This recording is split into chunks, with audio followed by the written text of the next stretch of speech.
राज्याच्या शालेय शिक्षण विभागाकडून संस्था चालकांकडून वेगवेगळ्या कारणांसाठी पैसे उकळले जात असल्याचा गंभीर आरोप सामाजिक कार्यकर्त्या तृप्ती देसाई यांनी केलेला आहे। इतकंच नाही तर मंत्र्याचा नातेवाईक असल्याचं सांगत OSDकडूनच हे सगळे प्रकार सुरू असल्याचा गंभीर आरोप देखील त्यांनी केलेला आहे। आपल्यासोबत तृप्ती देसाई आहेत, बोलूयात। मॅडम, काय सांगाल? ट्विटच्या माध्यमातून हा सगळा आरोप तर केलेला आहात, काय नेमकी माहिती या सगळ्या संदर्भात तुमच्यापर्यंत? माझ्याकडे काही खाजगी शिक्षण संस्था चालक आलेले होते आणि त्यांनी ज्या काही तक्रारी केल्या, जो भ्रष्टाचार मंत्रालयात चाललेला आहे शालेय शिक्षण विभागामध्ये, त्याच्याबद्दल मला धक्कादायक माहिती दिली।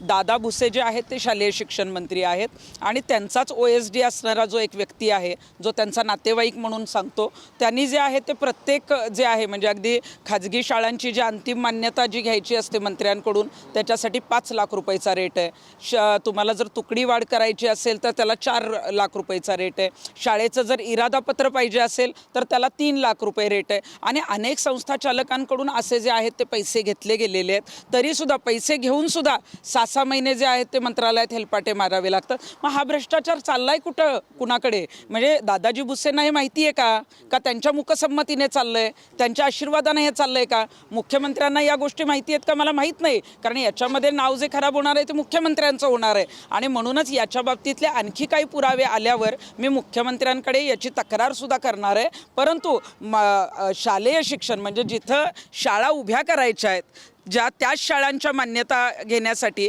जर पैसे उकळले जात असतील तर महाराष्ट्रात नेमकं चाललंय काय? मग तुम्हाला जर पैसे घ्यायचे तर मग लपून कशाला घेताय? आता आमच्यासारख्यांकडे तक्रारी येत आहेत, अनेक पैसे ज्यांनी घेतले त्यांची नावं इथं येत आहेत, काही पुरावे आमच्याकडे येत आहेत। त्याच्यामुळे मग तुम्हाला जर पैसेच घ्यायचे आहेत तर OSDने मग कार्यालयाच्या बाहेर बोर्ड लावावा, रेट कार्डचा बोर्ड लावावा। आणि आमच्याकडे शाळा विकत मिळतात अशा पद्धतीचा बोर्ड जर मग शालेय शिक्षण मंत्र्यांनी लावला तर फार चांगलं होईल। तुम्हाला भ्रष्टाचारच करायचा आहे तर मग मला असं वाटतं की मुख्यमंत्र्यांनी सुद्धा या शालेय शिक्षण विभागावर लक्ष द्यावं, हा भ्रष्टाचार बाहेर काढावा आणि हा जो कोण OSD आहे किंवा जर मंत्री महोदय याच्यात जर काही सहभागी असतील तर यांच्यावर कारवाई करावी।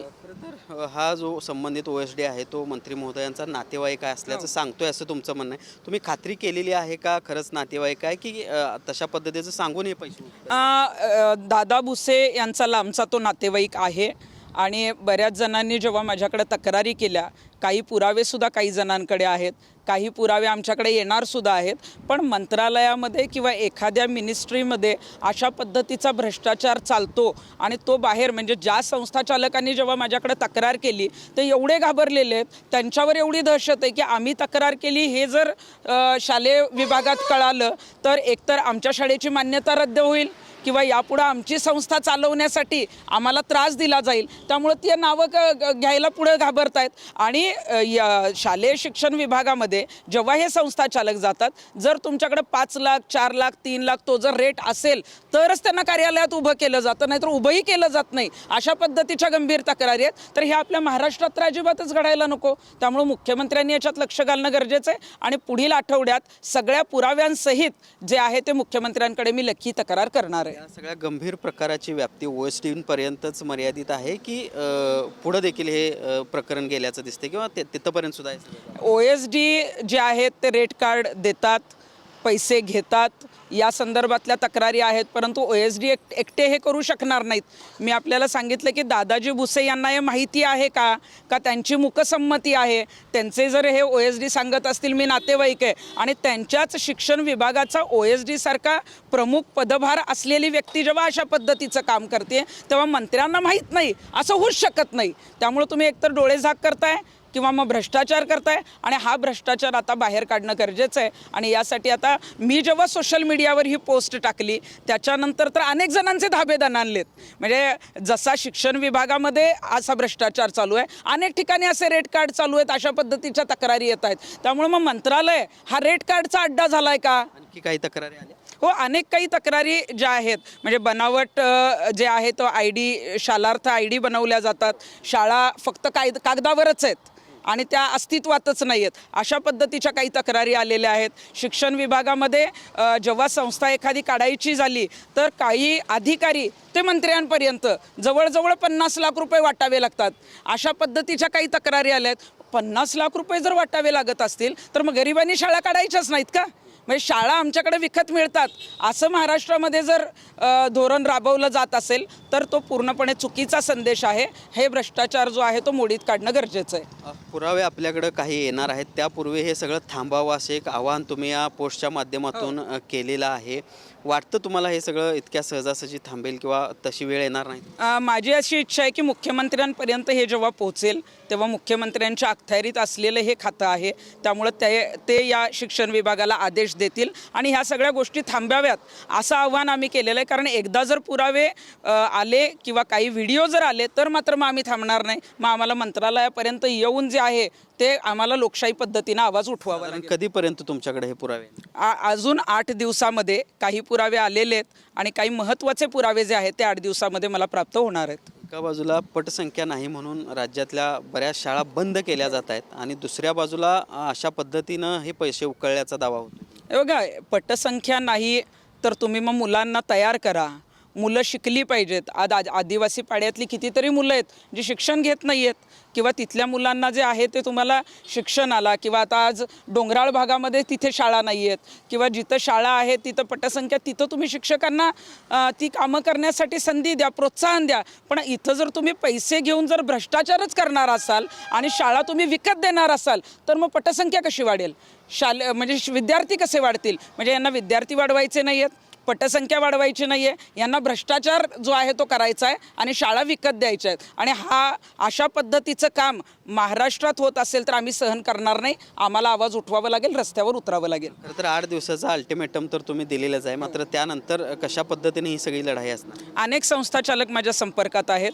सोशल मीडियावर पोस्ट केल्यानंतर जे संस्थाचालक माझ्या संपर्कात नव्हते किंवा अनेक शिक्षक आंतरजिल्हा बदली आहेत त्याच्यासाठी काय रेट आहे, हे अनेक फोन जे आहेत ते मला कालपासून सुरू झालेले आहेत. त्यामुळे या सगळ्यांना घेऊन जे आहे ते मग आम्हाला रस्त्यावर जी आहे ती लढावी लागेल, आवाज उठवावा लागेल. कारण महाराष्ट्राच्या जे शालेय शिक्षण, जिथं शिक्षण मिळतं तिथंच जर भ्रष्टाचार व्हायला लागला तर मात्र मग ते सहन केलं जाणार नाही. त्या सगळ्यांना घेऊन आम्हाला मुंबईमध्ये जे आहे ते येऊन आवाज उठवावा लागेल आणि तोही रस्त्यावर येऊन आम्ही आवाज उठवू. नक्कीच हा तर एक प्रश्न झालाच, मात्र आज आपण बघतोय की सोनम वांगचुक गेल्या 20 दिवसांपासून ते आंदोलन करत होते. पहाटेच्या सुमारास त्यांना ताब्यात घेण्यात आले. पोलिसांकडून सांगितलं जाते की त्यांची तब्येत खालावली आहे म्हणून ताब्यात घेतलंय, मात्र विरोधकांकडून आरोप. सोनम वांगचुक यांची जी लढाई आहे ती आपण बघितलं तर एकतर भ्रष्टाचाराच्या विरोधी लढाई आहे. नीट पेपर फुटी जेव्हा झाली आपण बघितलं असेल की कित्येक जणांचं नुकसान याच्यामध्ये झालेलं आहे आणि त्यामध्ये जवळजवळ 19 ते 20 दिवस एखादे आंदोलक जंतर मंतर सारख्या मैदानावर दिल्लीमध्ये उपोषणाला बसतात. साधा एक केंद्रीय मंत्री तिथं विचारायला जात नाही, दखल घ्यायला जात नाही. आणि आता जेव्हा सोशल मीडियाच्या माध्यमातून किंवा जनतेमध्ये जेव्हा जागृती झाली आणि त्यांना देशभरातून पाठिंबा मिळायला लागला, सोनम वांगचुकांनी सांगितलं की मी अजिबात उठणार नाही किंवा मला काही होणार नाही, पण 20 जुलैला तुम्ही सगळे सहभागी व्हा. आणि देशभरातून त्यांना इतका मोठा प्रचंड पाठिंबा मिळू शकतो. मला असं वाटतंय की आता केंद्रातलं सरकार घाबरलं आहे की सोनम वांगचुकांना जर 20 जुलैला पाठिंबा प्रत्येक गावागावातून मिळाला तर मात्र ते नेतृत्व मोठं होईल, सरकारच्या विरोधात वातावरण जाईल. आणि म्हणूनच मला असं वाटतं की आजची कारवाई जी केलेली आहे, कारण त्यांना जर खरोखरच सलाईन लावायचं होतं तर त्यांनी स्टेजवर लावायला पाहिजे होतं. अशा पद्धतीनं हुकुमशाही पद्धतीनं त्यांना उचलणं, अचानक पोलिसांनी आणणं, हॉस्पिटलला नेणं हे एकदम चुकीचं आहे. लोकशाही पद्धतीनं आंदोलन चालू आहे तर लोकशाही पद्धतीचाच मार्ग अवलंबायला पाहिजे होता. सोनम वांगचुकांची मागणी योग्य आहे आणि त्यांच्या मागे आता सगळेच उभे राहतात आणि याची कुठंतरी भीती निर्माण झाल्यामुळं जे आहे ते केंद्रातून असे आदेश आलेले आहेत. पण पोलिसांकडून न्यायालयाचा देखील दाखला देतोय की न्यायालयाच्या आदेशामुळेच आम्ही ही सगळी कारवाई करतोय किंवा त्यांना तिथून बाहेर काढतो. न्यायालयाचा आदेश जरी असला, न्यायालयाच्या आदेशाचं पालन केलं पाहिजे, परंतु ही पद्धत योग्य नाही.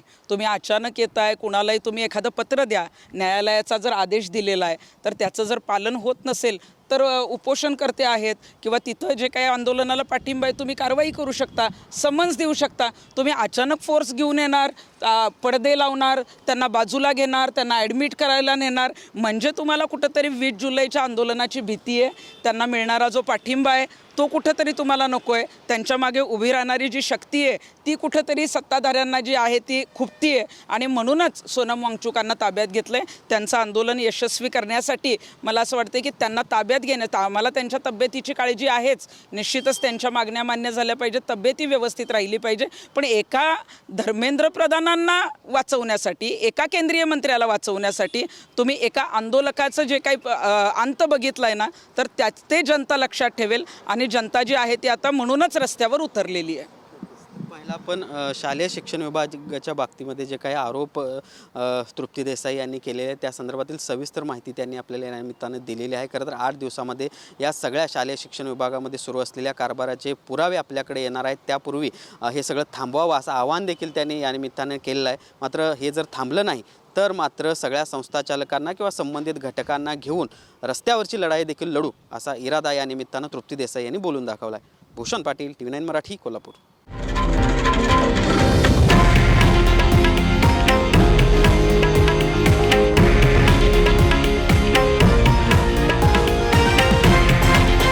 हे आहे देशातील नंबर 1 न्यूज नेटवर्क आणि आपण पाहत आहात TV9 मराठी, एकमेव.